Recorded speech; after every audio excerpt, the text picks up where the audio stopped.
लता मंगेशकर, सरों की मलिका की नूर जहां से वाहगा पर मुलाकात, जिस पर दोनों तरफ के फौजी भी रोए। इंडिया के पहले वजीर आजम जवाहरलाल नेहरू के बारे में मशहूर था कि वो ना तो खिले आम रोते थे और ना ही किसी का रोना पसंद करते थे, लेकिन 27 जनवरी 1963 को जब लता ने नगमा निगार प्रदीप का लिखा नगमा ए मेरे वतन के लोगों गाया तो नेहरू अपने आंसू नहीं रोक पाए। गाने के बाद लता स्टेज के पीछे बैठी काफी पी रही थी, तभी हदायतकार महबूब खान लता के पास गए और उनसे कहा कि पंडित जी तुम्हें बाला रहे। महबूब ने लता को नेहरू के पास ले जाकर कहा, ये रहे हमारी लता, आपको उनका गाना कैसा लगा? उन्होंने कहा, बहुत अच्छा, इस लड़की ने मेरी आंखें नम कर दें। ये कहकर उन्होंने लता को गिले लगा लिया।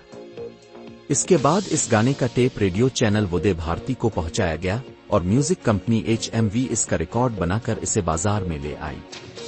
देखते ही देखते ये गाना मुल्क भर में मकबूल हो गया।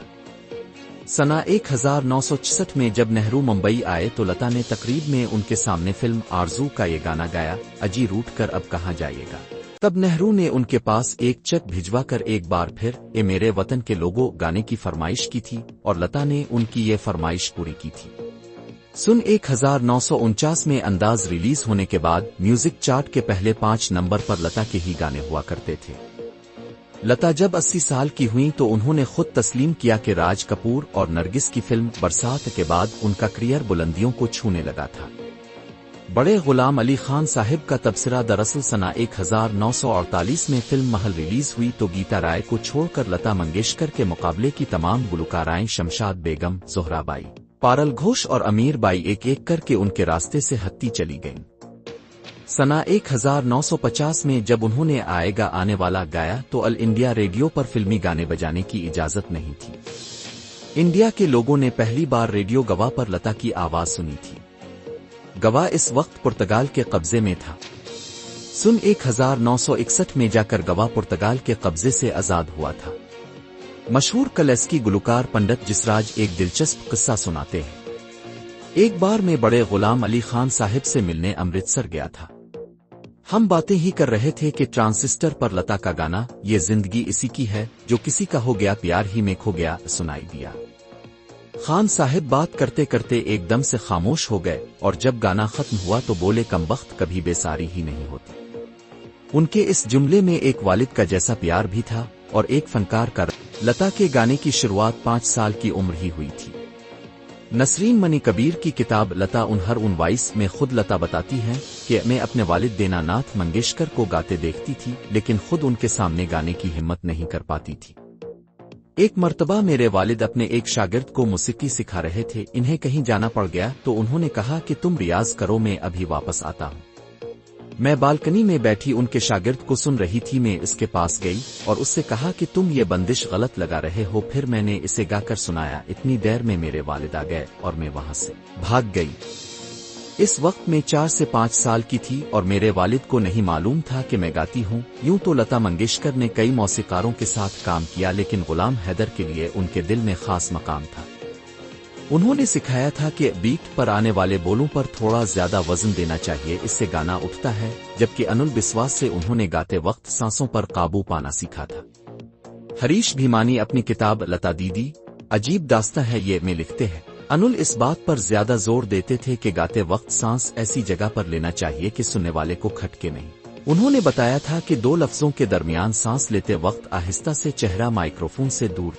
तलफ़्फ़ुज़ सुधारने में दलीप कुमार का हाथ लता की आवाज के सुरीले पिन के साथ साथ उर्दू के उनके बेहतरीन तलफ़्फ़ुज़ ने भी लोगों की तवज्जो हासिल की और उसका सेहरा एक तरह से दलीप कुमार के सर जाता है।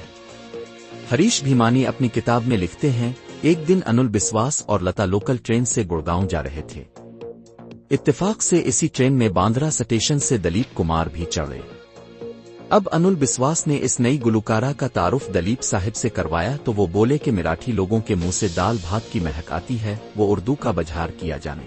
इस बात को लता ने एक चैलेंज के तौर पर लिया। इसके बाद शफी साहिब ने उनके लिए एक मौलवी उस्ताद का बंदोबस्त किया जिनका नाम महबूब था।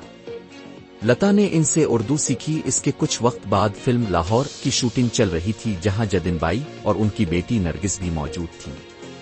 लता ने दीपक बगैर कैसे परवाने जल रहे हैं गाने की रिकॉर्डिंग शुरू की।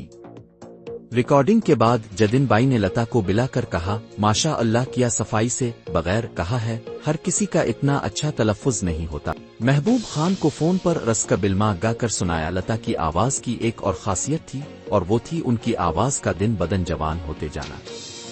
सना 1961 में सायरा बानो के लिए उन्होंने कश्मीर की कुल्लीहों में गाया था।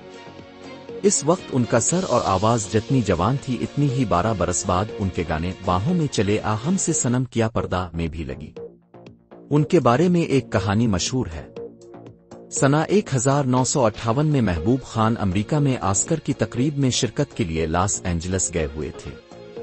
इस तकरीब के 2 दिन बाद इन्हें दिल का दौरा पड़ गया। राजू बार्तिन लता मंगेशकर की सवाने हयात में लिखते हैं, लता ने इन्हें मुंबई से फोन किया। बातचीत के दौरान महबूब साहिब ने कहा कि आपका गाना सुनने का बहुत दिल कर रहा है, लेकिन इस मुल्क में रिकॉर्ड कहाँ से लाऊं? तब लता ने इनसे पूछा कौन सा गीत सुनना चाहते हैं, और महबूब साहिब की फरमाइश पर लता ने रस्का बिल्मा गाया। महबूब साहिब के ठीक होने में इस गाने का किरदार था या नहीं ये तो मालूम नहीं, लेकिन लता के लिए ये गाना बहुत खास हो। लता और नूर जहां की वाहगा सरहद पर मुलाकात। लता मंगेशकर और नूर जहां के दरमियान बहुत गहरी दोस्ती थी। मुल्क की तकसीम के बाद नूर जहां पाकिस्तान चली गई थी। सना 1952 में जब एक बार लता अमृतसर गईं तो उनका दिल चाहा कि नूर जहां से मुलाकात की जाए, जो कि सिर्फ 2 घंटे की दूरी पर लाहौर में रहती थी। लता ने नूर जहां को फोन किया और 1 घंटे तक बात होती रही। बाद में दोनों ने वाहगा सरहद पर मुलाकात करने का फैसला किया। मशहूर मूसीकार सी रामचंद्रन अपनी सवाने हयात में लिखते हैं कि मैंने अपने ताल्लुकात का इस्तेमाल करके ये मुलाकात इस जगह करवाई जिसे फौज की जुबान में नो मैन लैंड कहा जाता है। जैसे ही नूरजहां ने लता को देखा वो दौड़ती हुई आई और लता को जोर से गले लगा लिया। दोनों की आंखों से आंसू बह रहे थे और हम लोग भी जो ये नजारा देख रहे थे अपने आंसू नहीं रोक पाए, यहाँ तक कि दोनों तरफ के फौजी भी रोने लगे। नूरजहां लता के लिए लाहौर से मिठाई और बिरयानी लाई थी। नूरजहां के शौहर भी उनके साथ थे और लता के साथ उनकी बहनें उषा और मीना भी थी। मोहम्मद रफ़ी के साथ नाराजगियों तो लता मंगेशकर ने बहुत से गुलकारों के साथ गाया, लेकिन मोहम्मद रफ़ी के साथ उनके गानों को लोगों ने बहुत पसंद किया। रफ़ी के बारे में बात करते हुए लता ने एक दिलचस्प किस्सा सुनाया था। एक बार मैं और रफ़ी साहब स्टेज पर गा रहे थे। गाने की लाइन थी, ऐसे हंस हंस के ना देखा करो तुम सब की तरफ, लोग ऐसी ही अदाओं पर फिदा होते हैं। रफ़ी साहब ने पढ़ा, लोग ऐसे ही फिदा पर अदा होते हैं। ये सुनकर लोग कह लगाकर हंसने लगे। रफ़ी साहब भी हंसने लगे और मेरी भी हंसी छूट गई। नतीजा ये हुआ कि हम इस गाने को पूरा ही नहीं कर पाए और मुंतज़मीन को पर्दा गिराना पड़ा। मगर बाद में लता मंगेशकर ने बताया था कि किस तरह उनके और मोहम्मद रफ़ी के दरमियान इस जमाने में गुलकारों को मिलने वाली रॉयल्टी के बारे में तल्ख कलामी हो गई थी और लता ने ये कह दिया था कि वो मोहम्मद रफ़ी के साथ नहीं गाएंगी। लता और मोहम्मद रफ़ी के दरमियान 4 साल तक नाराजगी रही और फिर मूसीकार सिचन देव बर्मन ने दोनों की सुलह करवाई। मूसीकार सिचन देव बर्मन का लता को पान देना। सिचन देव बर्मन भी लता को बहुत पसंद करते थे। वो जब भी उनके गाने से खुश होते तो उनकी कमर थपथपाते और इन्हें पान पेश करते। सिचन पान के बहुत शौकीन थे और उनके साथ उनका पानदान भी रहता था, लेकिन वो किसी को भी अपना पान नहीं देते थे और अगर वो किसी को पान दें तो समझ लिया जाता कि वो इस इंसान से बहुत खुश है। लेकिन एक बार सिचन देव बर्मन और लता की लड़ाई हो गई। हुआ यूं कि फिल्म मिस इंडिया में लता ने एक गाना गाया। बर्मन ने कहा कि वो चाहते हैं कि लता ये गाना सॉफ्ट मोड में गाएं। लता ने कहा कि अभी वो मसरूफ हैं, कुछ दिन बाद गा देंगी। कुछ दिन बाद बर्मन ने किसी को रिकॉर्डिंग की तारीफ के लिए लता के पास भेजा।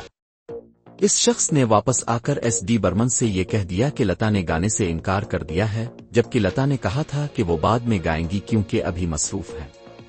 बर्मन नाराज हो गए और उन्होंने कहा कि अब वो लता के साथ कभी काम नहीं करेंगे। कई साल बाद दोनों की गलत फहमी दूर हुई और फिर लता ने फिल्म बंदनी के लिए मोरा गोरा अंग लई ले गाया। क्रिकेट का शौक। लता क्रिकेट की बहुत शौकीन थी। उन्होंने पहली बार 1946 में मुंबई के स्टेडियम में इंडिया और ऑस्ट्रेलिया के दरमियान मैच देखा था। इन्हें इंग्लैंड के ओवल मैदान में इंग्लैंड और पाकिस्तान के मैच में भी देखा गया था।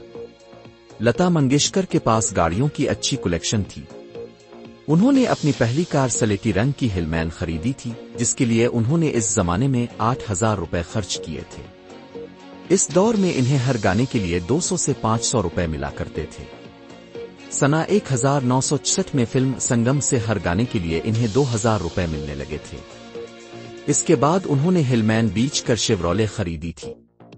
लता ने जब यश चोपड़ा की फिल्म वीर ज़ारा के लिए गाने गाए तो उनसे ये कहकर पैसे लेने से इनकार कर दिया कि वो उनके भाई की तरह हैं, लेकिन जब फिल्म रिलीज हुई तो चोपड़ा ने एक मर्सिडीज इन्हें बतौर तोहफा भिजवाई थी। जिंदगी के आखिरी दिनों तक लता इसी कार में सवारी करती थी।